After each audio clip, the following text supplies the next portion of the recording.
Good morning. चला सकाळ सकाळी शाळेत मस्त शनिवारी होता. शनिवारी आम्ही शाळेत गेलो मस्त आणि मग मुलांना असं ग्राउंडवर सोडलेलं. मी आणि सर होते इथे, अजून एक माझे कलिग. आम्ही मस्त मुलांच्याशी वेगवेगळे गेम्स घेत होतो. खो खो मस्त मुलांना गेमबद्दल जरा शिकवलं, कसं खेळतात, काय खेळतात. आणि मस्त सगळे मुलं इकडे खो खो खेळत होते आणि मग इथे माझ्या क्लासच्या मुलाची मस्ती चालू होती. नुसतं पडत होता आणि खेळत होता असं काय खेळतील आणि काय नाही. मग घरी आल्या माझा लाडोबा माझी वाट बघत होता. मग तिला बघा दारातूनच ती मला अशी चिपकली, मम्मा मला फिरायला नाही. मग बॅग पण ठेवून नाही दिली. मग तिला 2 मिनटं बाहेर जरा फिरवलं, ऊन दाखवलं, कारण तिला झाली होती सर्दी. मग तिला असं पूर्ण पॅक करून जरा डॉक्टरांकडे घेऊन गेलो. सर्दी खते, कारण स्टार्टिंगला नेलेलं बरं असतं.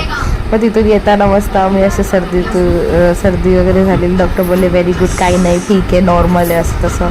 आणि तिला एक स्टार दिलं बिकॉज ती गुड गर्ल आहे, कारण ती शांत होती. मग असं सगळं करत आम्ही रिक्षात बडबड मस्ती करत येत होतो. तिला रिक्षा तर खूप आवडली, लाईट्स बघायला. मग घरी आल्यावर तिने औषध वगैरे खाऊन मस्त झोपली. असा होता आजचा डे. Thanks for watching.